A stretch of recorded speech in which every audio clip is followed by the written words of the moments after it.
live, laugh.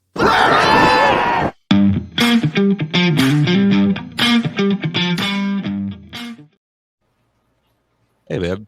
Hey. What's up? This is Daniel. I'm Christian. And we are joined by, I don't know if you have any nicknames. I'm going to give you one on the spot. The Heat with the Meat, Roberto Más. The meat with the heat, Roberto Más. The meat. The meat with the heat, Roberto Más. You're so welcome. Oh man, that's it. That's it. I needed a new intro. Yeah. His Venmo is. The meat with the heat, Roberto Más. How are you doing today? Man, I'm doing well. How about you, fellas? Doing good. Good. Happy to be here. Yeah, we usually give this opportunity for people to plug what they've got going on. So if you'd like to plug your socials, anything you want people to look at, this is your time. Well, August 26th, Wrestle Revival 10.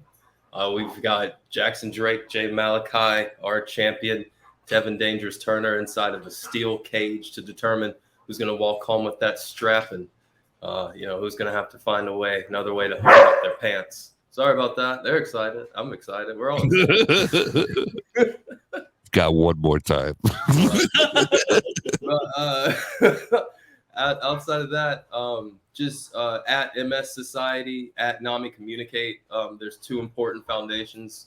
MS obviously is a disease that's there is no cure for. So you can just go to that Instagram page, and every single face, like a picture that you see, you just click and it's somebody's story. So I mean, they're all people. We're all people. So NAMI Communicate also for people who I think that mental illness may not always be so stigmatized, but speaking about it could be. Yeah. So NAMI Communicate is a way to kind of help find healthy releases and ways to kind of start that conversation. So at NAMI Communicate, at MS Society, and Wrestle Revival 10. Outside of that, floor is yours. Yeah. Well, thanks for sharing that. It's definitely probably some of the better stuff people's plugged. Yeah, a lot of times it's just like, buy my shirt. You're just like, here's really helpful. I don't have any shirts. Leave it to the announcer to give back. Be putting everything over. Love to see it. But speaking of healthy releases, we are so excited to hopefully provide a healthy release for all of our viewers, all of our listeners with this interview. And we're going to have some fun stuff planned for this interview. So if you're listening to this interview, hi, Mark. There is going to be a segment that is not available in this because it's a video format segment. You won't want to miss that. So head on over to YouTube. Yeah, you're definitely going to want to check that out. This is one you might want to watch on YouTube. And then you want to see the perfect background that the meat with the heat has. Right down there on Katy Road. So, how are you doing today? It's been fun, man. Little anxious. I think I don't think I've seen a commentator on you guys' show. I was lobbying for Thailand. He's been in this game for like 10 years. Lobbying for Aloysius Skipper Jenkins III. Yeah. I say the whole thing like A Tribe Called Quest, that guy. Just guys that have been doing it forever. But if I'm the first, then hopefully I'll make a fool of myself so you'll like more back. You're actually in pretty good company. Yeah. We're definitely going to have, this is the first time I've ever tried to say it out loud, Aloysius Skipper Jenkins III on the podcast. Oh, man. This is exciting. Yeah, we talked. We just always kind of, that's definitely something that will happen at some point. But like everybody in wrestling has a story. Everybody in wrestling, like, makes it all work. And like, imagine, like, I've done it before. Like, think about like some of those indie matches online where there's no commentator and it's just like thuds and like, it's necessary to build. That's never been my cup of tea. I think you should always have a commentator. I might be biased, but it's just a form of entertainment that goes along with really good wrestling. I mean, really good wrestling is great, but I think the average person doesn't always know. Sorry, I just doesn't always know the ins and outs of wrestling, and so I believe that's the commentator's job, the role of it. So I'm all pro commentator. Yeah. Sorry about that. I just realized that we were above your name. It was switched on the fun little graphic bit. Yeah. So I switched that for those listening. Hi, Mark. So we're going to get some stories, and I think the best place to start a story, I guess, is the beginning. Yeah. So what's your earliest memory of wrestling, and what's your earliest memory of maybe a commentator that you latched on to? What is also your earliest memory of like a cheeseburger? 3 questions right there. I'm going to take the last one first. Okay. My earliest memory of a cheeseburger is in the McDonald's that used to have the seats that were just metal bars. Like the 1990s, there was a Nintendo 64 behind the plexiglass that you could play. Yeah. Like the toys mattered, like they were cool. Yeah. Like a nice like a cheeseburger. So that's probably my first memory of a cheeseburger. I used to love Happy Meals back in the day. I was a Happy Meal fiend. I just started romanticizing about cheeseburgers. The first 2 questions were. I have a little bit of a hungry now. I have a little bit. This is the most that I'm ever gonna come to being like an old boomer, but God damn it, McDonald's used to be able to get a cheeseburger for $1. You used to be able to get a McDouble for $1. You really could. The meal, the Happy Meal, was $3.50. Yeah, that was it. Yeah, you used to like McDonald's would be like, I want to get the most food for the least amount of money. Yeah. I'm gonna get 6 burgers and I'm gonna make it last all day. Yes. And the kids today don't know that. And it's weird. It's not even the cheaper fast food place anymore. No. Because my meal that used to be $2.17. Yeah. Now it's like $4.56. Yeah. You might as well just go to someplace good. Yeah, someplace. And see, the Burger King was always the place for people that just are like, F McDonald's. I'm not into that. Yeah. So, but then Burger King, they were pretty cheap for a while, and then inflation hits, and now like every place is a nice 5-star restaurant. So you're not even going to a fast food restaurant anymore because it's the cheaper option. You're going because you don't have to tip 20%. Yeah. I have a question, and we'll get to wrestling. Yeah. You got $10. Yeah. You want to get let's just say maybe you took something that gave you like a lot of hunger. Okay. It's illegal in some states, and you just have this hunger inside of you. $10 fast food. Where are you going to get the most amount of food, and what is that food? We'll see. It's probably Five Guys, because they're gonna give you the most fries for sure of any other place. Period. And then those burgers are humongous. So I'm gonna find a Five Guys and go there because it's gonna be like $8 or $9 anyway, but it's definitely underneath the 10. So what's your order that you're getting it for under $15? This is so expensive. You can get a double cheeseburger with fries at Five Guys for like $9 something or $8 something, which would come in. Fries you can't get them together. They're separate. No, you can get them together. They charge you for 2. Okay. So isn't it like a $5 burger and a $4 thing of fries? It's at the $9. That makes sense. Your math might be right. It could be wrong too. Okay. No. You're probably right. You look at it after a certain point. I stopped going to Five Guys because I'm like, it's expensive. Yeah. It is, but they give you the most. I read in some article and also listened to some stupid radio show that confirmed it. I guess that they give you the most fries of any of the fast food. I believe it. They just chuck it in there. And you can have the vinegar there. Put that on the peanuts fries. while you wait. Five Guys is great. And also, a McDonald's medium is less fries than a McDonald's small somehow. That is What? true. I can confirm that. Yeah, I don't know how. I really don't. Well, because Fuck McDonald's. Like, because the small is the paper bit, you can really pack them in there. But as soon as they switch to like the more cardboardy, like it actually cuts off space. Because it's like a different angle. yeah, It's got that arch. yeah. Yeah, when I was 15, I worked there for like 6 months. I was a fry guy. At Sheets, you can get a membership, $10 a month, unlimited fries. What? Yeah, That's do you- the thing. How are Sheets fries? they're okay. They're serviceable. They're fries. They're fries.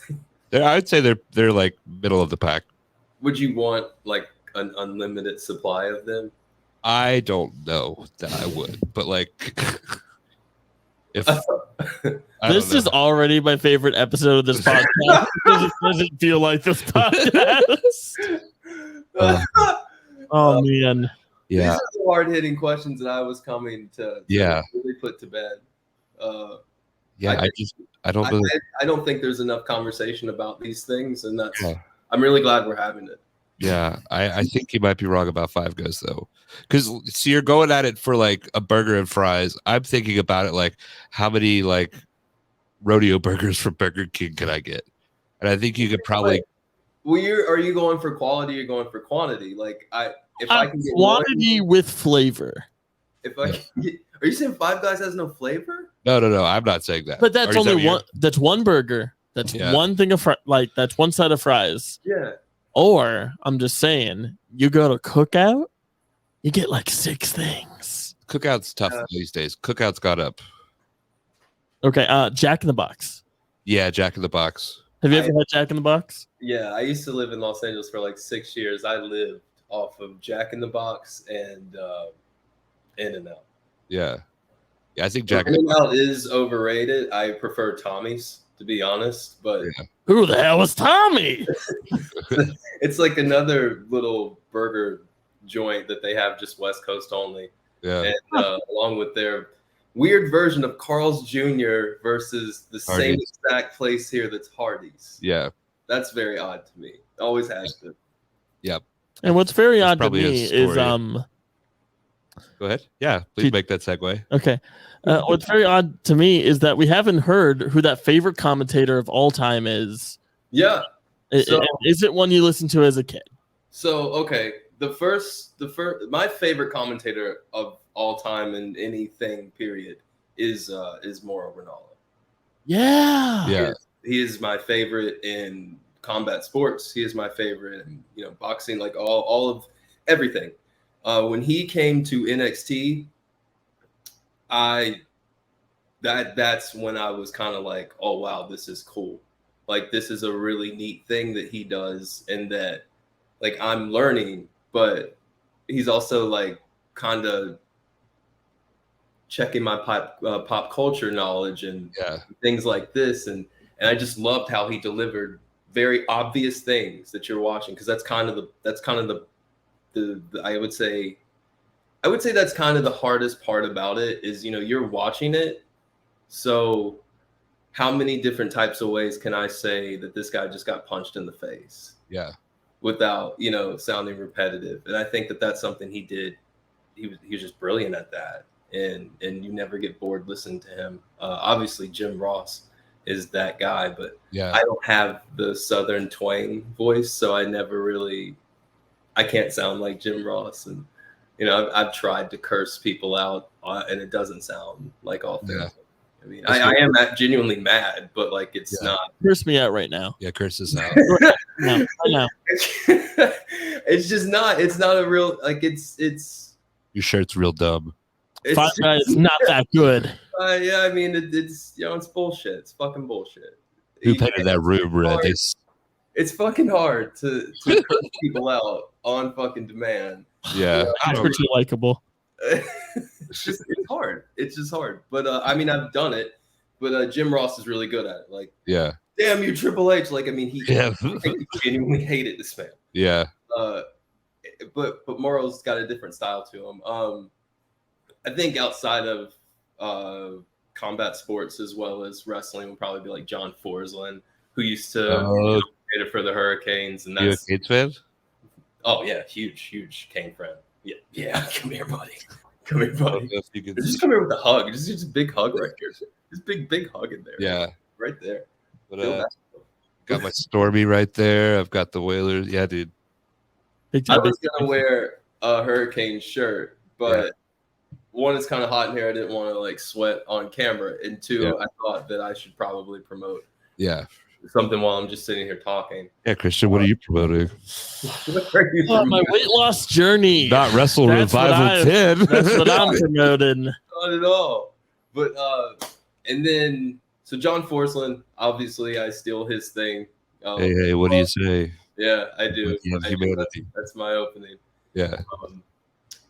And the first match, I mean, I watched a lot of matches growing up, but I think the first one when I finally understood like everything, just the whole story that's being told with wrestling was honestly Shane versus Vince. Like where Linda's just sitting in the chair, like that whole thing. It was the first time that I watched it and actually kind of was like, wow, this is raw, man. Like this dude is his father's beating the shit out of him, and he just drop kicked a fucking trash can in this dude's face from across the. Holy fuck, this is insane. Sorry if can I curse on here? Yeah, can you curse? But I was just kind of like, holy fuck, this is crazy. And then I think that was around the time that like ECW was coming through, and like the Attitude Era, like it's hard to explain it to someone that didn't see it. Yeah. Like, you can go back and watch it all you want to, that's fine, but like you're so desensitized to the shit that you've seen now that to go back and see that, there's no way that it shocks you the way that it would like anybody that was watching it, because the world was different. Like the things that you saw in the Attitude Era, like a lot of it was problematic. Like Jerry the King Lawler was super fucking problematic. Holy shit. And he never stopped. I mean, like Ric Flair was super problematic, but like it was just like part of the time. And like now looking back, we all are like, yeah, that's pretty crazy. You know, that's why the term problematic exists. But it was even crazier when you were like watching it for the first time ever. And that's the part that I think like 90s wrestling fans, like I think that makes us a little special. Yeah, I'd say so too. Yeah, it definitely. Like I've restarted watching SmackDown from 2004 onwards because I'm trying to like figure out like the exact episode that I first watched. But there's some like stuff on there that like it would not fly today. And that was 5 years. Culture misappropriation. A lot of it. A lot of sexual harassment, like blatant sexual assault. Like all involving Vince. Always involving Vince. Oh my god. The stuff he got in trouble for. That's no. I mean, like just on the show, on the camera. Yeah. Like, he was a guy. He was telling us who he was from. Eric Bischoff tells a story that like when he had to kiss Stephanie, Vince was the producer, and he was like, "Yeah, really get in there," and he's like,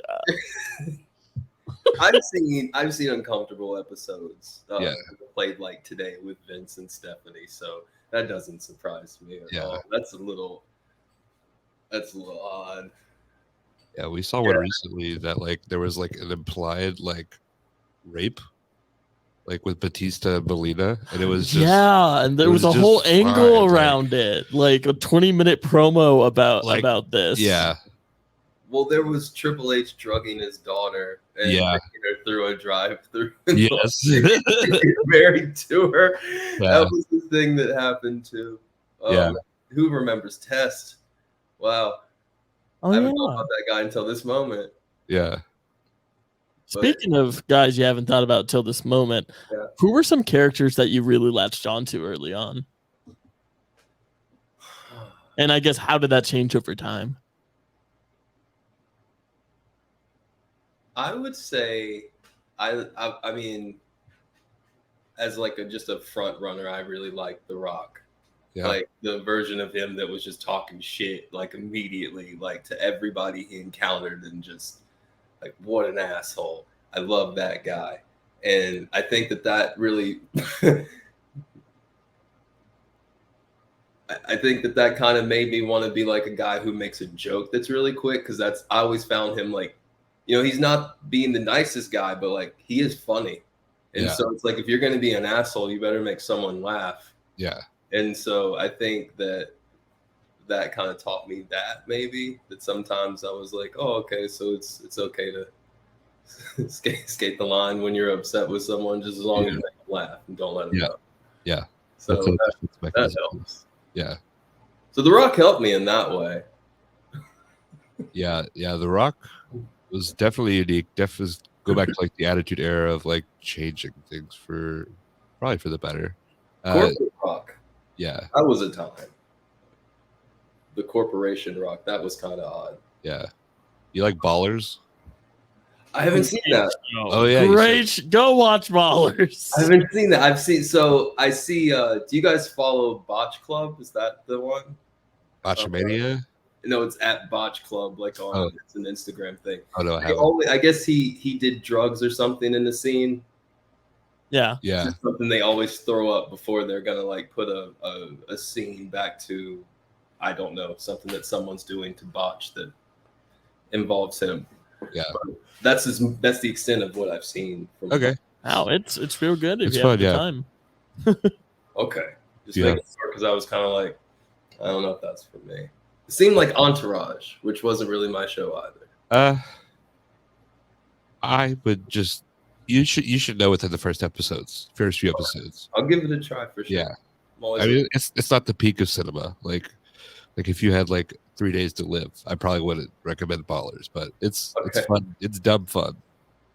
HBO, you can send us that check now. Yeah. We're curious. Yeah. Well, I have a question then. If I had 3 days to live, what would you tell me to watch? Better Call Saul. We've got 40 episodes of this podcast. That was the right answer. that was the perfect answer. If you get really into Broadway all of a sudden, boy, do we have a show for you. And if you run out of episodes, we have like 27 episodes of Way Off Broadway you can listen to. That's the podcast. Speaking of Broadway, because I will not remember it outside of this moment, I was told to ask you how you watch musicals. So, are you a musical purist? I like a musical. Okay. I enjoy musicals. Not a big fan of the singing. I understand. Okay. But I enjoy like the plots. I enjoy the stories. I just don't enjoy the singing. I believe personally that if you took the singing out, like a musical would be about 20 minutes long. Yeah. So I would just stop it. I will read the lyrics, and then I will continue the movie.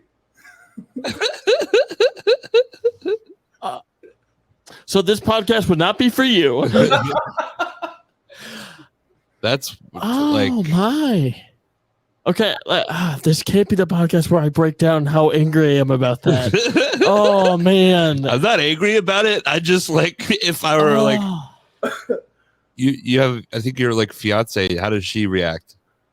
Oh, she hates it. She loves musicals. We've never watched a musical together, probably because of this. But so what musicals? I don't watch a lot of musicals. So what's your favorite musical plot? My favorite musical was probably I actually listened to the music was Wicked.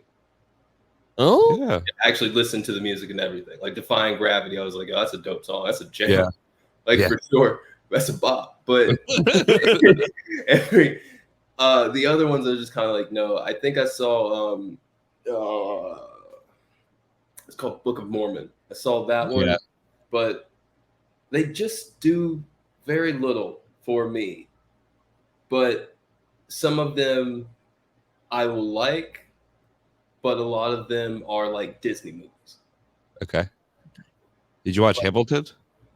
No. That might be the one. So with Hamilton, it's sung all the way through. So there is no So I can read it though. You could, yeah, it's the most words in a musical ever. Like it's an absurd amount of words. But it's like a rap, like hip hop. Yeah. Okay. So it's like, and it's fun. It's really good. Yeah. Like it's like, what if we took all these racist old people and like put like people of color in them, and we just fucking killed all the songs? Like it just turned it all on its head. And each character has like a rapper that like the style of music was based on. So like it really is its own special. Like I think you that's typically the musical I give people. They're like, I don't like musicals. I'm like, okay, here. Yeah, I think you try that one and report back. There's a pro shot. If you could watch it on Disney Plus. It's real good.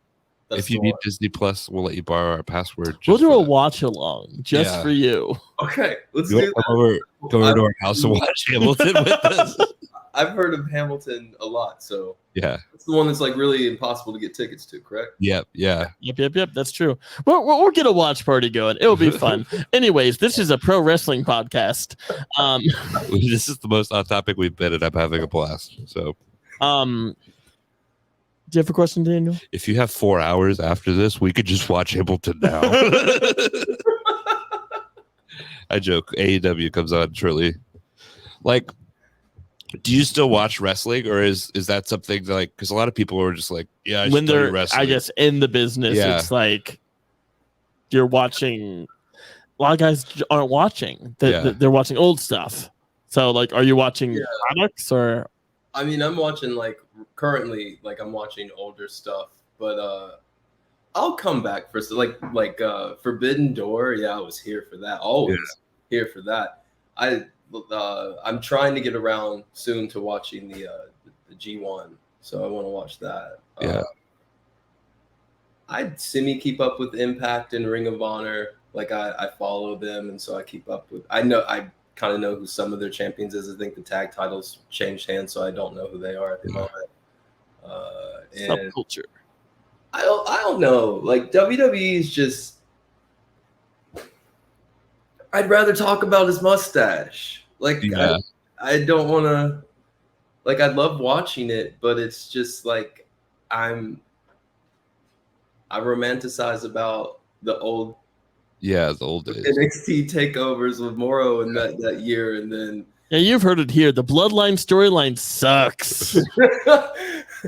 It actually no. I like some parts of it from like the clips that I've seen. That's been pretty cool. They've been telling that story for like 3 years, right? Yeah.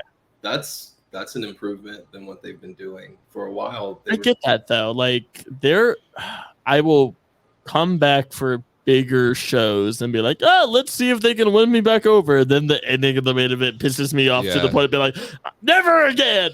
Yeah. They won me over with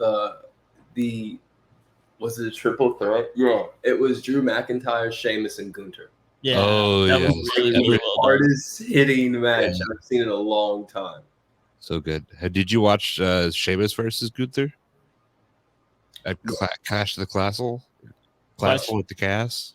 Clash the Castle. Next year I could get tickets to Clash at the Castle. Clash at the Castle, guys. I'm just kidding.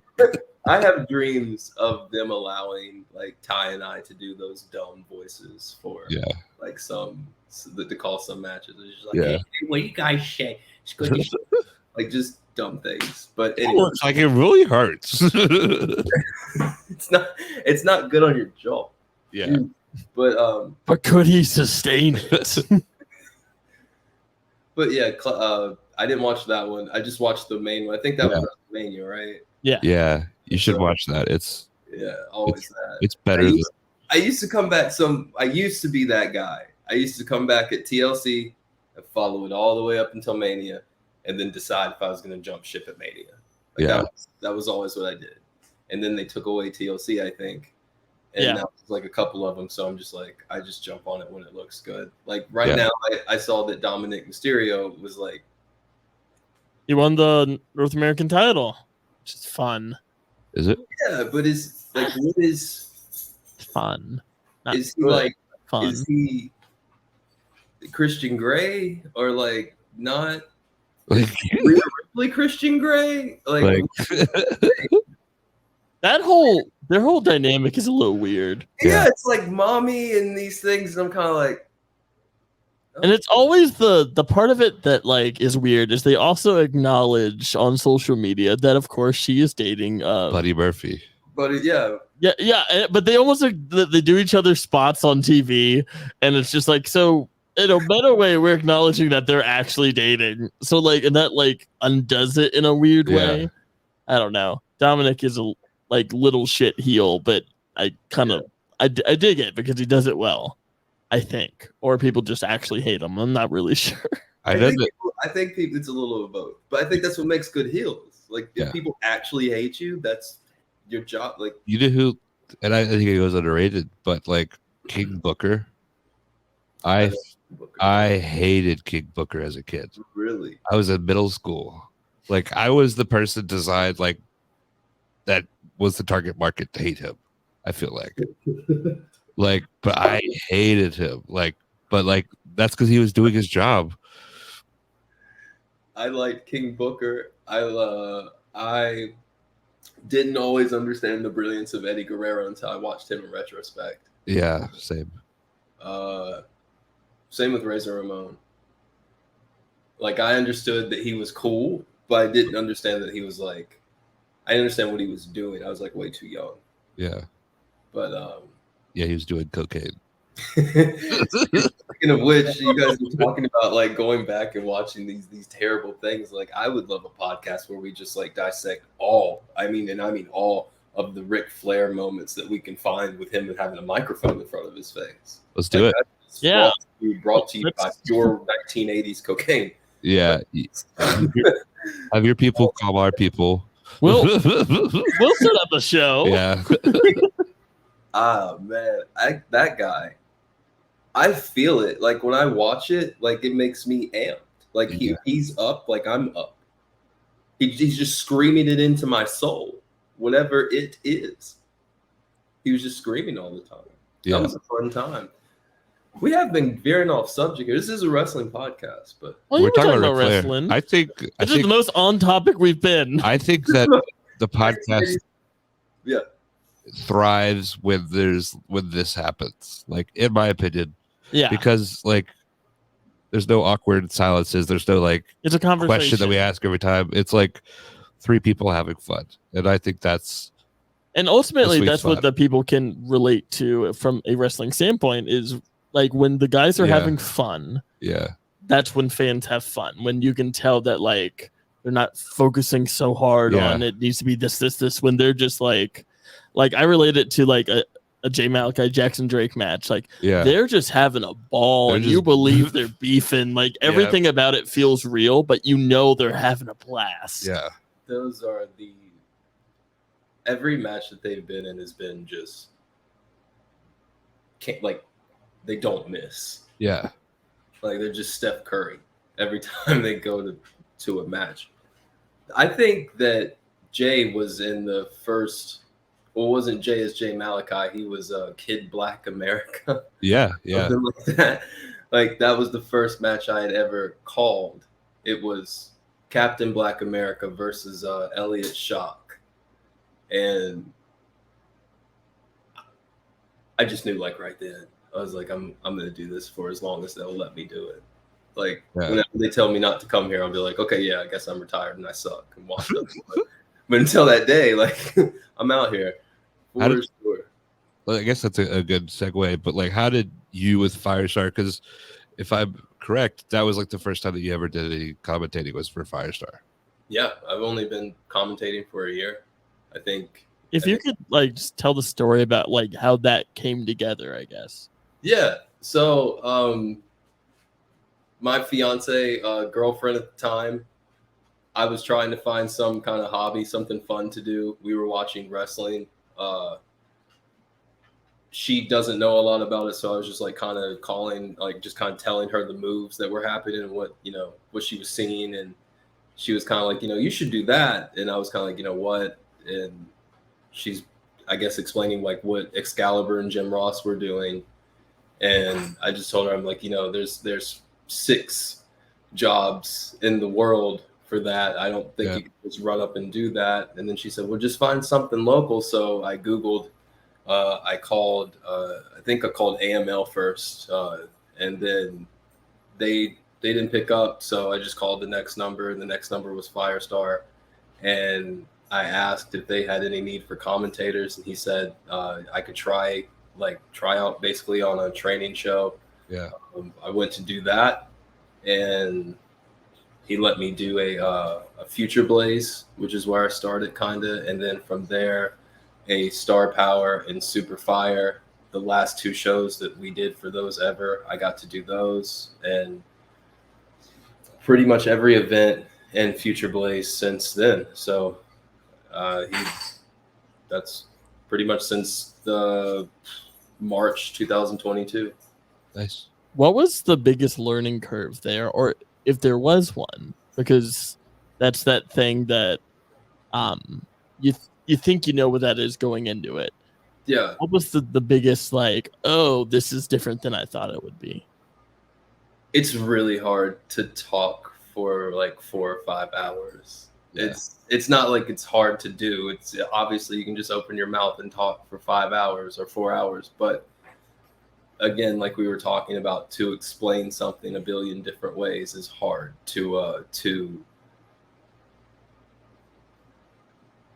I think also just the idea of kind of like what we're doing here, no dead air, that being the thing that I had to get used to, where if Ty's not talking, I kind of need to be, and just learning the moves, like learning how many moves I actually did not know, and how many things I just did not know, and other wrestlers that would just kind of walk me through things and help me. And that's like Firestar is really cool in that it's a school, and it's a school first. So even though they don't necessarily like train broadcasters, the wrestlers are still kind of in a teacher mindset, and they really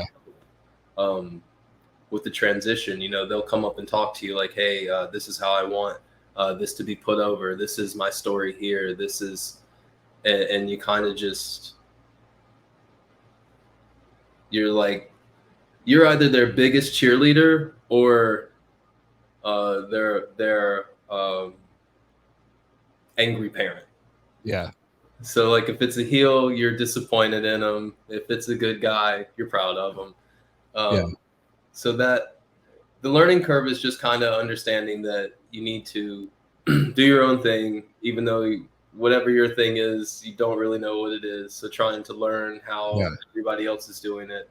I think Josh Gary's like a really good commentator to listen to. I've listened to him. I wish to Skipper Jenkins III. He's a color commentator more, but he's really good at what he does.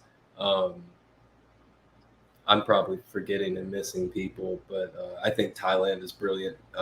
Before, when I first came in, I was a color commentator, and my character my character was this really pretentious heel, like this pretentious rich Cuban guy named Roberto Más, and Thailand was the play-by-play, and I would say something smart, like a smart ass, and then I would hug him because I didn't like being like a dick. Yeah. And so we kind of figured out from there like what we were gonna go. So I guess just fitting in, man, finding confidence in what you're doing, especially when you're really different from how everyone's doing it. Like just kind of being like, okay, a lot of people don't like different at first, but just kind of still being willing to take some chances and awesome. Sound like an idiot. Yeah. On the internet for the rest of time. Yeah. And it's kind of amazing because how you're presenting it, like, and if I'm wrong, let me know, but like you very much are just self-taught, which kind of is that cool Firestar story of like it fits the mold of what they're doing. What they're doing is so incredible. Going to like so you've done it about a year. What's your favorite match you've been able to call so far? Oh man, all the children are my favorite children. But no, if I had to, I think The craziest match I've ever called was at, I believe it was Spring Break Showdown, and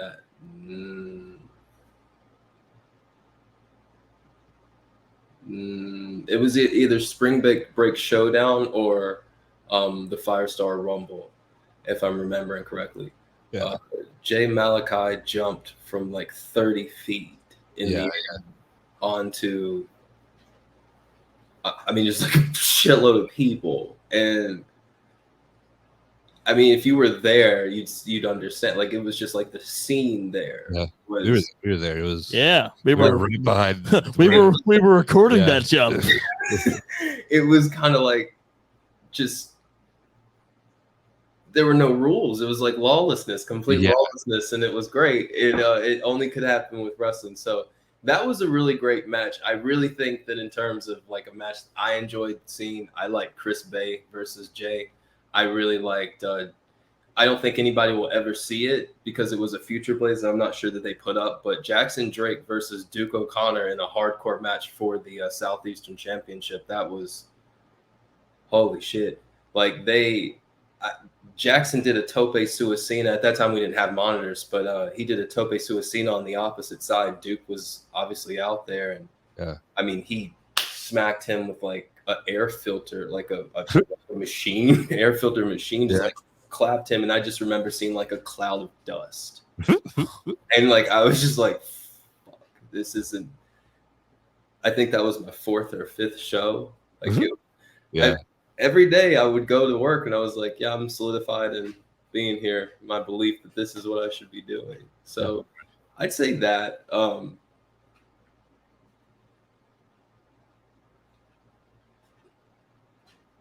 They're all unique. Like they're all.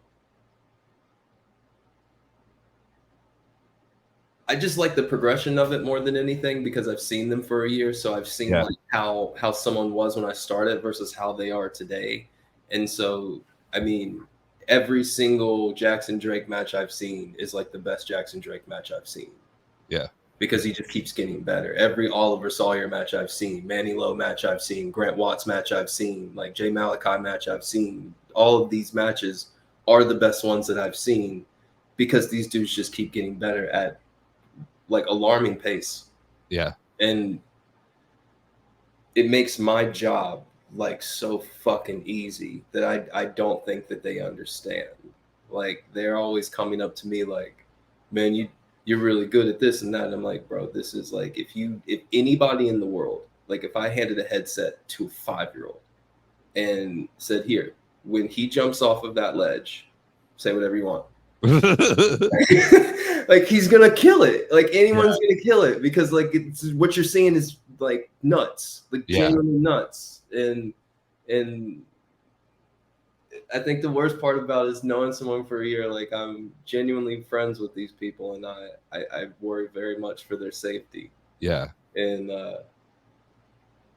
that's always there too. I've seen Jay try to clear about 20 feet from the ring and miss, and Alexander Moss being about 13 feet that way, and me still having to tell the audience that Alexander caught him with the right hand, just so it makes sense why he's on the floor.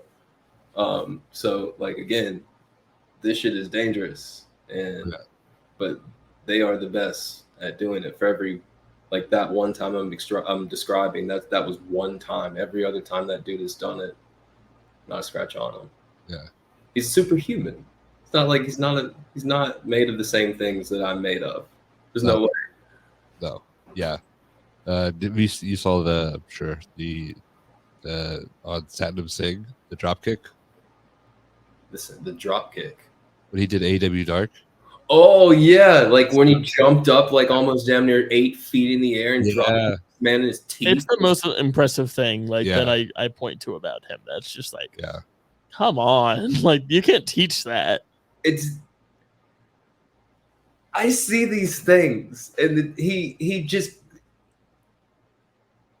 you don't want to talk about him so much because again, he's not the only talented person at Firestar. That is a fact. He's super talented, but he's not the only talented person there.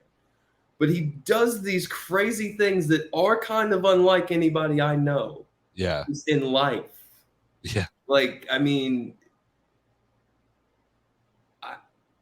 I've seen him be about that far away from like splitting his head open on something. Like he's both the luckiest and talented dude in the world. And I hope that he, Jackson and Oliver and Manny, all those guys, like I hope that they get the contracts that they're worth, because these dudes are killing it on these scenes. And I think that they're good enough to be there for sure. Yeah. Jackson, absolutely. Of course. You know, like, but it's cool to see that. Guy's good. That guy is that boy good. That boy good. Yeah. I have a question. This is kind of off topic. And this is based off solely memory, but the first Let Wrestling Live show, were you the ring? Did you ring the bell? No, that was not me. You know what I'm Are you talking? I know who you're talking. Go ahead. I know what you're talking about. It just seemed like whoever was ringing they got fired halfway through the show. He or she, they were chastised. Listen. It's a hard job, okay? Listen, Ref Yo-Yo, I love that woman. She is the sweetest woman in the world. I give her a hug every time I see her. I've never been more scared of that woman a day. It was like, yo, my guy is done here forever. Yeah. Shit. I'm sorry. Just flicked his wrist one time and sealed his fate. I'm sorry if we're burying somebody, but for those who don't know, it was the first Let Wrestling Live show, and it was fucking chaos because the ring guy, the guy that was ringing the bell, just I don't know what was happening, but it just seemed like everything was going off, and it was all this dude's fault.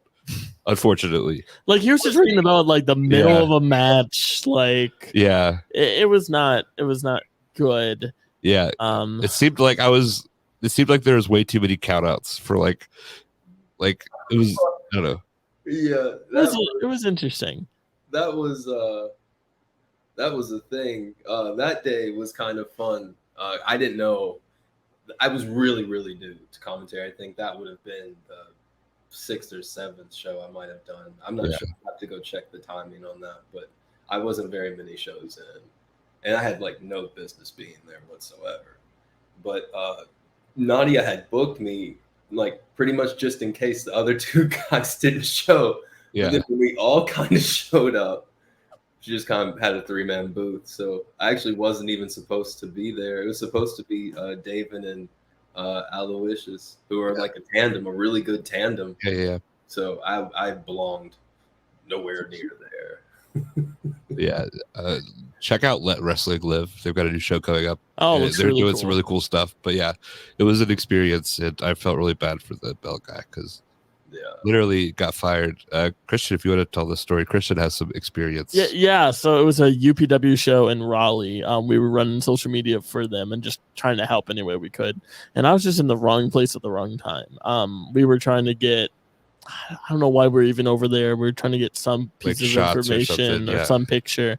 And referee James Hunter pulls me aside. It was like, "Are you with UPW?" I'm like, "Yeah." And he's like, "Someone needs to ring the bell. You need to ring the bell." And you think going into that, you think you know what that's going to be like. You think you understand wrestling. I've watched wrestling my whole life. You think you would understand it. Yeah. All of a sudden, I forgot, like, how many times do I hit it? If it's a 2 out of 3 falls match, do I ring it after every fall? And they just stuck me there. And I'm like, if I just walk out like I want to do, what are they going to do? What's going to happen here? And then they were getting mad at me that I wasn't hitting it hard enough. And I'm just like, there was no on-the-job orientation. Yeah. No one... 30 seconds before the show started, they're just like, here. I had to go get him a chair. And I felt so bad because I I would like get a few clips, get the entrances, and then I would just go hang out in the locker room that like had Juventud Guerrero and like all and these Sin Cara and Yeah. all of her friends who were booked on the show. I'm just sitting on a couch like watching the magic happen, and he's out there just like in a hot gym, just banging it. And it was funny, and we had the video of it. The last match, I finally got it, and I hit the fuck out of it, and then I'm like, I hit it, I put it down, and I walked out. Where Daniel was hanging out with TJ Boss, pissed me off so bad. As he should. Yeah, I'm gonna show you that. We're gonna pause it, and we'll have it on the episode. Because like editing. You've got to hit it. So I've seen it done a billion different ways, and I know all the wrong ways. I don't know the right way, but from what like Ty kills it, man. It's the corner, right in that sweet spot in the corner. Well, I kept on going under somehow, and it no, you get completely off. See, you can't get it on. So there's like that ridge when it starts. It's you can't get that. You got to get right here. It's perfect. But then here's the other thing. Like Firestar used to do the New Japan one single bell. Yeah. They just recently, so like since I got there, started doing the, as Will Ospreay calls it, clap crowd wrestling bell. So, man, I would say I would keep all this in mind for the next time I do this. I'm never doing it again. Never again will I ring a bell. You never know. Happening. And like the poor girl who was like getting all the ringside stuff kept on checking on me. She's like, "Oh, are you okay? Are you doing okay, baby?" And I'm like, "I'm fine." I was like angrily just like pouting ringside. Yes, I love Southern people are so kind. Like they're the kindest. They have the kindest tone, but sometimes it makes me anxious because I'm like, "Are you serious? Like, do you really care? Is it really? Yeah. Do you really bless my heart?" All right, so I have the video on my laptop now. I'm about to play it for you. It's 3 seconds. It's not a long one. I don't know if it's actually worth the amount of time that I'm taking from both of our nights, but Christian fucking deserves the spot. All right, so after some technical difficulties, we now have this video of Christian available, and I don't know if it was worth all the trouble, but I'm going to show it for you guys in just all of its glory. And can you commentate your can you play by play this? It's 3 seconds. It's 3 seconds, so you got to be quick. Yeah. Okay. Oh. Now that you've seen it, we can do it again. Man has a family. That's good. And I think that perfectly leads into our next segment, which we kind of were like throwing things out there. And this is what I woke up to this morning was getting added to a group chat, maybe like, "Hey, do you think this would be cool?" I'm like, "Hell yeah, this would be cool." So I'm gonna play the intro for it, and then we'll talk about it once we get in there. So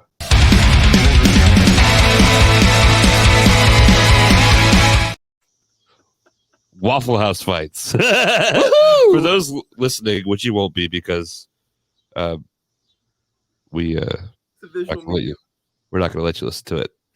But yeah, so we are going to watch Waffle House Fights. I'm going to switch the graphics so we have the right graphics. We got our Waffle House Fights graphic. And so we're going to do play-by-play for 3 different Waffle House Fights. So are you ready for this? First off, have you seen Waffle House Fights? Like in my life? Yeah. I saw Waffle Fights like last Saturday. Okay, so you're familiar. That fights can happen at Waffle House? Yes. Denny's, IHOP, it doesn't like it's pretty late, man. It's susceptible to having a fight in it. Yeah. So we're gonna pull this up and we're gonna do play-by-play. We'll be the color guys. All right. Yes, and you be the play-by-play. All right, let's do it. You ready?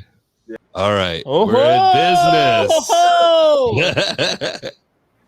Welcome to Waffle House Fights. You're talking to. We gotta have commentating names. Okay. I'm gonna be Stinky Ralph Nader. What? I'm Stinky Ralph Nader. Love it. Hi, Stinky Ralph. I don't know. You gotta tell me. You can't overthink it. You just gotta. It's gotta be it. Roberto Más hated it for the longest time, and it just kind of stopped. Oh, I'm Joey Toledo. There we go. And we're joined by the meat with the heat, Roberto Más, and we're about to watch 3 different Waffle House fights, and we're gonna commentate them. I'm going to be. We're gonna be the color commentators, and you're gonna be the play-by-play. Are you ready for this? I am. Okay, we're gonna start off with a short one, and then we're gonna end with 2 longer ones. Right. About 4 minutes total. Are we all ready, guys? Yeah, absolutely. And we're here, right in the new Waffle House, and right away, huge headlock control, side headlock control, looking for a takeover here in Dirty Ralph. Oh, I don't think I'd like that spatula used on my food. Can I get a check, please? Mike Doga's got his back turned, so that spatula's fair game, and she just took it right upside the head. My God! The eyes, to the eyes. Oh. And this is a Donnybrook, gentlemen. Her head in a position. Oh no! Looking for. Is that a head scissors? Oh, no! He's in firm control here. Control. I must say, no way. That is a dirty Waffle House. That's how you know it's good. Yeah. These 2 warriors are going at it from the seat of their pants, both laying right. Now, I've been told by a source in the back that these 2 are actually fighting because somebody put Kenny Chesney's greatest hits on the touch tunes. Oh, and as everyone knows, once the dirt's playing, it can't stop. Yeah, no shoes, no shirt, no service. How about no circulation as this bitch is being choked out? My God, 20% is 20%. Right there is a rat on the ground that used to be attached to someone's head. And they're cool again. It seems they're walking away. I think they respect each other. Yeah. What it's all about. Nope, there's the police. By God, the cops are here. Finally, some law and order. It's a tweet that has gone viral. A brawl. Oh, no. We've got nudity. Puppies. You can see an employee. Oh, goodness. Puppies. They're going at it's a worker. What do you think had to happen? Why is she holding the ketchup? She's holding the ketchup and like it's okay. Okay. There's a conversation going on here, and it doesn't look good, Dirty Ralph Nader. It doesn't look good, Joey Toledo. It's like they just got told that they're only doing takeout. Oh. Uh-oh. She's on the counter. Turnbuckle. Get down from there. That's the high rent district. Where's the referee when you need him? Oh, the sugar. Pour some sugar on me. And this has become a hardcore match. Oh, she's dead. By God, she's broken it out. Oh, big right hand. Spiked like a lawn dart. Mandibles of anybody who wants them. We've got. Oh my God! The cameraman because he's afraid for his life. Someone call Kevin Pierce. We need the order out here. Oh, they're pulling him away. Finally. Where's Teddy Long when you need him? Security. Oh no! It's security. Oh no! Oh no! She's gotten loose. She's gotten loose in security. Folks, we're gonna have to go to commercial, but bring up the carcass of a couple people in a coffee pan or a coffee. Sorry, coffee. You know, I don't think this is over. Oh, what is it? Does she just have sweet tea hanging out? Everybody's so naked. There's so many. Oh my God!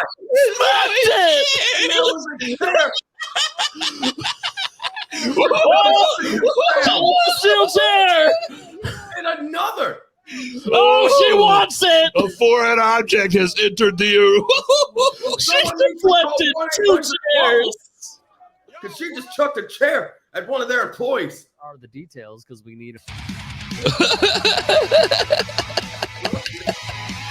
This has been Waffle House Fights.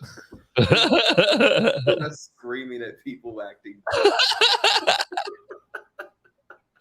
That was my favorite thing. I think we definitely. It's hard. I think one thing I've learned is that doing this is hard because I did not know. Well, like my brain became pseudo obsessed really fast. It's like, well, I don't want to talk over anyone. You need your moment to shine. So I'm going to pick a spot. And then I was just like, And then the chairs start flying and you're just fucking. You gotta go. The chairs start flying. You just gotta go with what your partner's got you. And gonna let you either shine or say it really quick so you know to shut it down. Yeah. That's it. You guys do it all the time on this podcast. You don't talk Yeah. about it. Yeah, but there's this never. is true. This is true. Nobody ever grabs like a thing of. Nobody's throwing. I think my favorite part was that first chair flies. She pushes it like nothing. Second chair again. Those chairs are not light. She has a Obi-Wan force field. Just excuse me. Did you mean that? Yeah. I love that. Yeah, I'm gonna leave that in the podcast. Not just because I don't want to edit, but because I think it was fun. Man. Waffle House Fights. We need you to come on like once a week. And we'll just have a never-ending ending. We have that segment. group chat. Anytime you guys see a fight online, just send it to the group chat. Yes. Just and we'll send just it to us. yeah. I'm happy to do it. I'm so happy to do it. Yeah. This is awesome. Look to your social media for fun. Like just send me some group fights, Waffle House, Denny's, I'll test them all. Yeah, Denny's. I didn't know if Denny's was on the table, so this was strictly Waffle House this time. But yeah, this is awesome. I guess the last, and you've kind of already answered this question, but like, who do you think that more people need to know about in North Carolina? You have had most of them on, but people that you haven't had on would be Chris Young, No Joke, Cyberfire, that tag. They're our current tag team champions in Firestar. I'd say Christian Cross. Christian Cross is a guy that I don't see like get a lot of love, but that dude is. I love watching his matches, man. Yeah, he's really good. You're having him on, but I'd say Oliver Sawyer. Like I wrote that down. Yeah. You guys told me I was going to be on here. I was like, I'm going with Oliver. Nobody says Oliver. Yeah. Shit. Would you say that he's actually an asshole? Oliver Sawyer? Yeah. Do kids watch your podcast? I hope not. We just did Waffle House Fights. If they do, then fast forward 15 seconds. Nah, man. I like that guy. He's very nice. He's very nice. He's been cool to me since I walked in the door. Yeah. Like I would never have a bad thing to say. Yeah. I don't think I have too many bad things to say about anybody at Firestar. Yeah. This is random and it's kind of insider information, but we were at an AML show and he came and sat right in front of us and we Christian looked down and him and his girlfriend were looking up bookstores to go look at. So big book guy. That's where Dave comes from. Is a huge book guy. Yeah. And he's a tremendous wrestler, very, very good. And this will come out after this, but if you haven't seen our Oliver Sawyer interview, check it out. Really cool story, really great dude. I don't know if you know this, but his introduction to wrestling was because he liked Green Arrow or the Arrow. What? And so so then like Oliver the guy that plays him. He did the match, and that's his introduction to wrestling. Word. I like that. And it's crazy because you think someone that technically sounded so like I've been watching Dean Malenko since I was like 3 years old, but no. You think he would grow up on like Brett, Owen, Malenko, but Jericho. Who's your favorite wrestler? Oliver Queen. Yeah, bro. Have you seen the show Heels? Okay. Yeah. It's a different. Oh, yeah. It's a different answer. I love that, man. Yeah, it was really cool and very honest. Also, Blade Mad Blade Dog. Brown. Yeah. Yeah, we're having him on in August. So Like I think he's got the look, man. He's got yeah, criticism. he just- Seems to be learning quick. yeah, like we went to the spring break show recently, and like he just comes out and it's just like, yeah, like this dude's like, Yeah, it's it's like something. It's Yep. certain guys just have that, and like you want to call it like it, but like if it is it, like he figured it out. There's a Yeah. presence about him that feels like Yeah. he can't really be taught. he's like a spectacle. Like, Grant Watts. yeah, Grant Watts is great. I mean, so far, you guys asked for my favorite match. Grant Watts and Robert Martyr was like That was so that was cool. pretty fucking hard hitting. Like Yeah. that was a good match. So Yeah. I mean that's up there. Like I've had matches that have good moments, but like that's a match that all the way through I was like, okay, these two guys are going hard. Yeah, Yeah, But, Grant on that show because he ended up wrestling for like 45 minutes. Yeah. Like I was convinced, like, oh, they have created a Johnny Gargano's like Yeah. babyface star. he's no longer the young boy. He's Nope. got gear with his name on it. Like, I would say Kozone, man. I don't know how many people say that, but like Kozone's Yeah. good as fuck. Like Oh, I mean, honest to God, dude. Like he's so busy, like making. I don't mean to sound like fucking like oh my God, like I don't, but like he's seriously so busy helping us make our dreams come true. yeah, And, like, I think people forget that like he's got a dream too, and he's pretty fucking good at it. yeah, Like, I think that, I mean, it wouldn't take but just like a couple of months of him just like going hard. Like, and I think he'd be there. But I think he likes to, teach. I think like he loves the position that he's in. And I mean, I've watched that. That's one thing that I want to say about Firestar is that, you know, right down to the people that carry off the gear, like the ring girl, right down to the guy that rings the bell. Whether it's poorly or not. These people all came to him wanting to be involved. Some of them came wanting to do a certain thing and they got to do that certain thing. Some of them came wanting to do something they whatever, but like they're able to do their goal, which is to just be a part of it. yeah, You know, like Super Jaw, who you guys have had on. Super Jaw Productions and Firestar to me are kind of like, you know, this. Like, yeah, you know, I love those guys like Joe and Tyler and Charmaine. Like so nice. Yeah, they're the backbone of wrestling in North Carolina. those are my fucking people. Like I like them, and I think that like not a lot of wrestlers would really know the production crew, kind of like the way that we might, because you know, I work with these people all the time, every single event. Yeah, they're great. But Firestar is a place where dreams come true, as corny as that sounds. If you have a dream and you want to come to Firestar, Kozone's going to do his best to help you like accomplish said dream. Even if it's to be some poor man's, very, very poor, like damn near homeless man's version of Mauro Ranallo. Like if that's your dream, just come to Firestar and he'll help you. It worked for me. I wouldn't work for anybody else. I'm not that special. Yeah. So That's awesome. That's probably my long-winded answer to that question. That's great. That's a great question. That's great. Kozone, we've probably talked about him in almost all of our episodes just because he's so pivotal to North Carolina. Crucial to like the development of a lot of wrestlers that I just sat here and mentioned. Yeah. Yeah. This has been awesome. Yeah. I guess we have Christian typically has a question, but it's for athletes, which. But I mean, I consider you a verbal athlete, a sportsman. We're no athletes. It's coming from a non-athlete to an athlete. Yeah. So it's no malice intended. No drag malice intended. No, I'm not a wrestler. I will word this in a good way.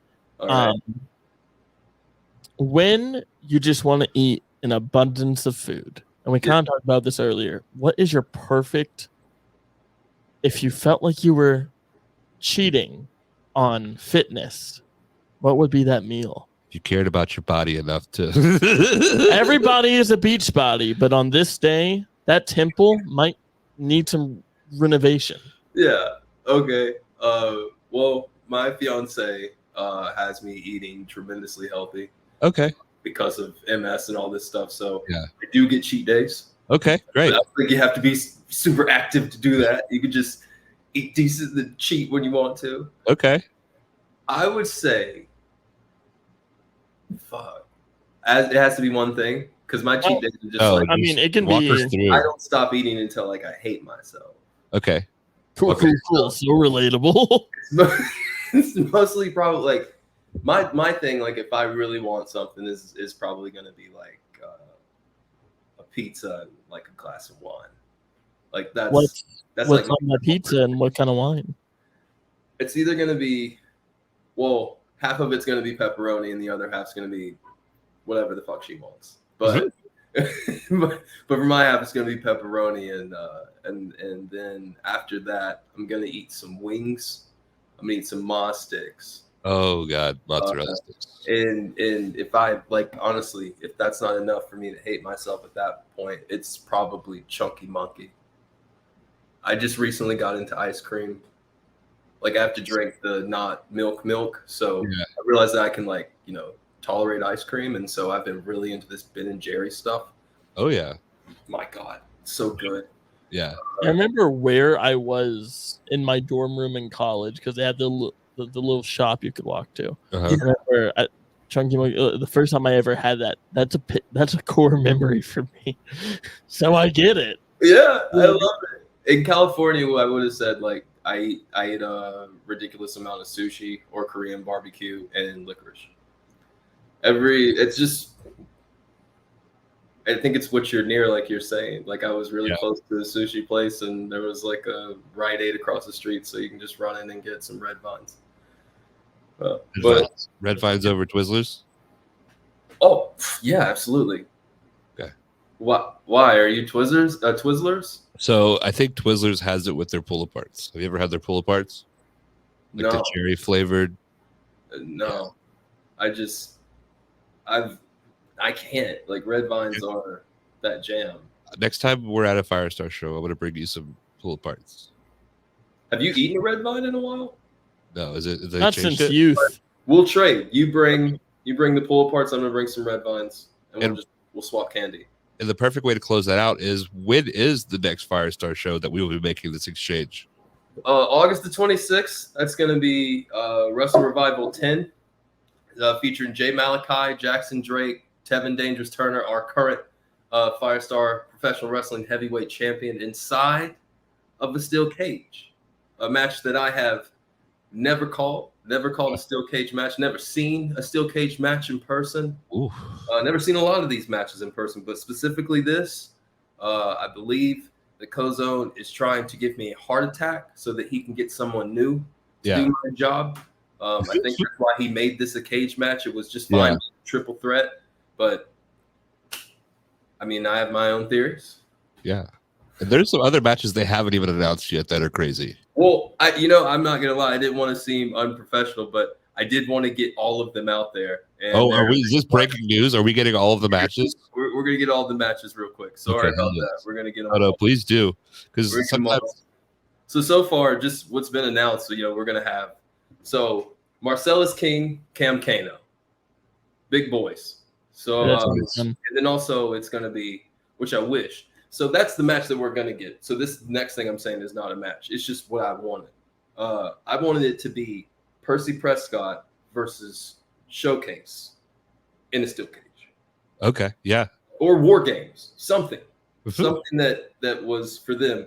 That's not what we get. We get Cam Kano and Marcellus King. It's gonna be amazing. Like two big boys. Marcelo's been wrestling for a minute, and Cam's just like behemoth of a man. Every time I stand next to him, it's almost like standing next to a doorway. Yeah. Grant versus Chance Riser. Yeah, that's gonna be really fun. It's gonna be a ball match.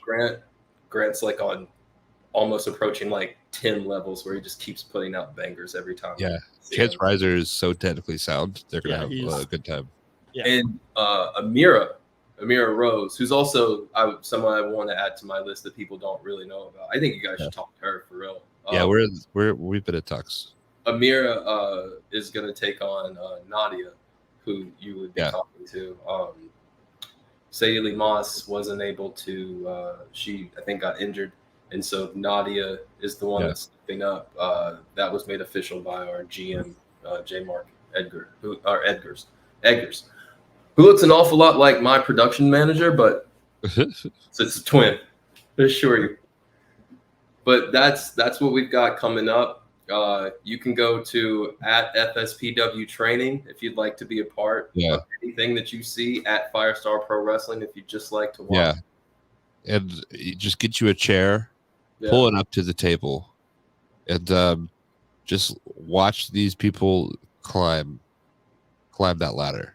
It's going to be a great show. It's going to be amazing. And like Ozone says, we'll sell you the whole seat. Yeah, it's great. As the last show, though, I will say for a big guy, some of those seats are a little scary. As a tall guy with like the long legs, like the front row, it's like sitting on an airplane sometimes. Yeah, there was a weird progression that we went from front row seat people to like just wherever we can have leg room. Yeah. My fiance doesn't care where she sits as long as it's on the side where the hard cam is. Which took me forever to like figure out to her. Yeah. Like she doesn't want to be on television or the recordings like ever. Yeah. And she's always on them. she sits like dead in the middle. So when they would be tying up in the center, her head is like right there.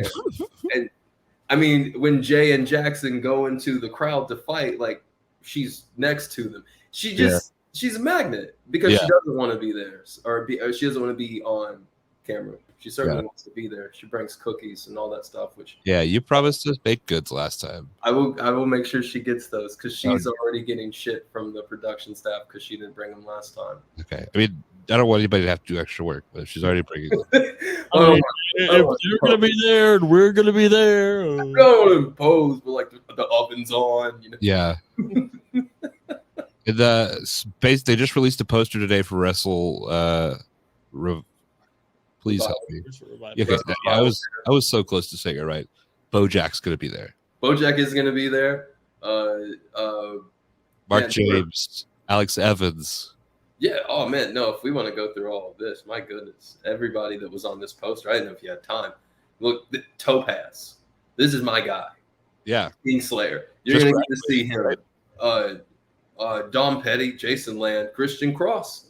Draken. Draken's another guy who you might want to start watching. I don't know if you'd want to have him on here or not, but definitely you should start watching him wrestle, man. He's pretty good. Like him and Chris Young went for like a 20-minute draw against one another at Gate City, the Future Blaze for the Gate City battle. Yeah. That was a hell of a match, to be honest with you.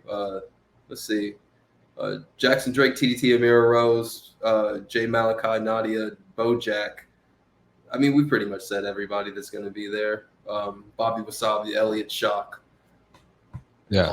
Everybody like that. Yeah. And there's more. It's going to be a huge announced. It's going to be awesome. So be there or be square. There's no other shows happening that day. I know sometimes there's overlap. So you have no excuse. Air conditioning.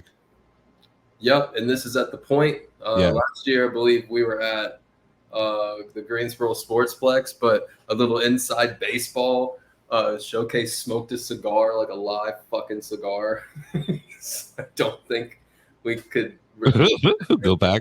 I think he can't return there. So we're not returning there. But yeah, that was the funniest shit in the world. That was like my fourth event like that. And I just was walking around like, oh, okay, people can just like do this shit. No. Yeah. Never done it since then, but I think it's first or second time. He's also new. You guys might want to talk to him. Yeah, for sure. Yeah. No, he's a real live asshole. Awesome. Speaking of assholes, tell us 5 people that are assholes, like just in life. That if you could like punch somebody in the face, free reign, who would your top 3 be? They don't have. They could be celebrities. They could be politicians. They could be people that you work with. They have to be living. I mean, yeah. Okay. Okay. Fair enough. Yeah, I punch Hitler. Yeah. Yeah. Okay. That was gonna be like kind of my thing. I was gonna at least like get 4 of them with those kind of guys. No, you got to pick ones that like you have an unlike. So people I could punch in the face. Rush Limbaugh. Is he alive still? I hope not. Alex Jones. Yeah. Ben Shapiro. I've never heard him. Like I know that he says grotesque shit, but I've never never heard. Very punchable face. Is he got a bunch of? Okay, that's. Oh yeah. Let's see. Fucking question.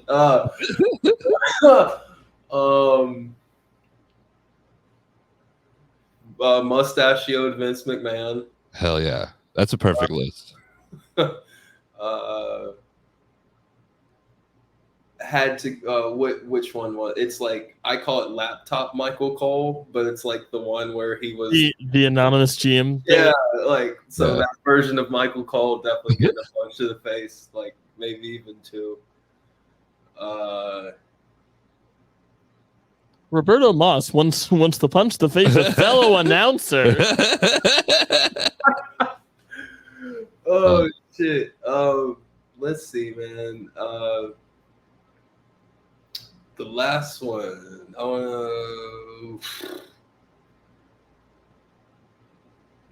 I would say, can I get away with it?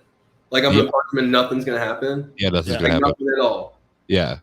And it doesn't like so I can just like really like them as a person, but just want to punch them and get away with it. Yeah, if you Yeah. want to. Brock Lesnar. Punch him dead in the fucking shit, and Just then wanna- like I would now that you said that, like I would love to like see what a like would my punch matter? Like just curious. I mean, if that's the case, though, my top 5 is kind of different. I'm going with like a lot of fucking UFC champions or former. Just punches dude in the face. I just want to see if I measure up, okay? It's more like that little. What's that game where you just pop that bag and it just tells you? Yeah. Like just that. Oh, Like, yeah, if I punch John Jones with everything I have, will he survive? Probably. yeah. I don't even think he'll cough. Just But what if he did? How validating would that be? I would, Yeah. I would talk so much shit to people. Like, Yeah.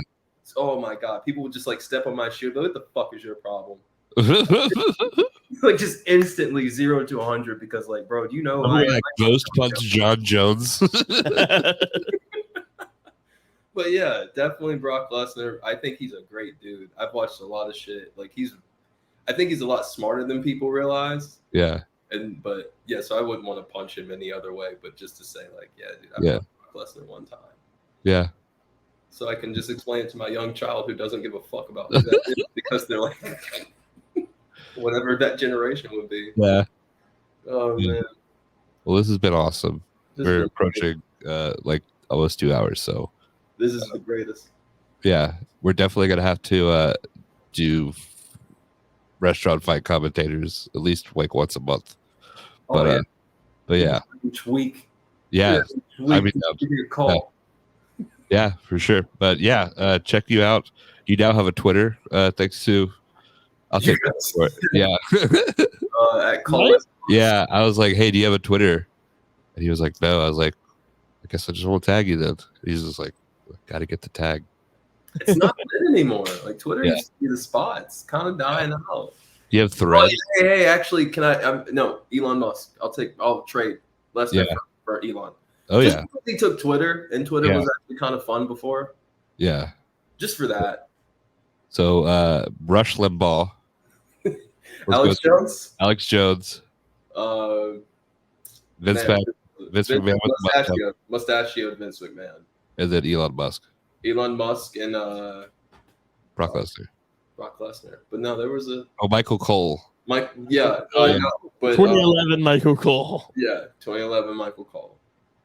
That guy was a perfect heel. I hated him. He was your King Booker. Oh man. It's like, man, this shit, like, it's just that when he was gonna do it, it was like, man, fuck, this is gonna take 10 minutes. I just want to see more wrestling. Yeah. Wow, this has been awesome. We'll definitely have to have you back on. Thanks so much for taking the time to talk with us. Wrestle Revival, August 26th. August In 27th. Greensboro, North Carolina. Bring, just if you're out there and you're listening and you want to, bring Roberto some red vines. Bring me some red vines, absolutely. Yeah. Bring me some fight videos. Bring me anything you'd like. Yeah, send us all fight videos, please. I don't know what we're inviting upon ourselves. Not your personal And fight from this videos. moment on, the podcast changed in a very drastic way. Bonus points if you're the one recording them. Like, No firsthand. No yeah, firsthand videos. yeah. This has been awesome. Hope you have a great night.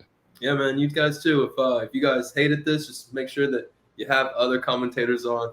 I'm sure they're doing better. Hey, we've had Kevin Kelly on the podcast. Yeah. Ah, well, Yeah, in good company then. yeah. See, it's you, when I Kevin. said good company, I meant it. Ah, So technically, you weren't our first commentator, but you are the most respected one. that's not saying a lot. Yeah. I appreciate it, guys, man. Please hit me up with the fight videos. And Yeah. honestly, this podcast is dope as shit. I hope you guys make it through year 3, 4, 5, 6, and Yeah, 10. hell yeah. We're planning on it. Just skip 7, 8, 9, like have a hiatus and then come back in 10. Yeah. Like, Yeah. that's kinda Love how a good We'll comeback. retire, then come back like Jordan. Awesome, man. Have a great night.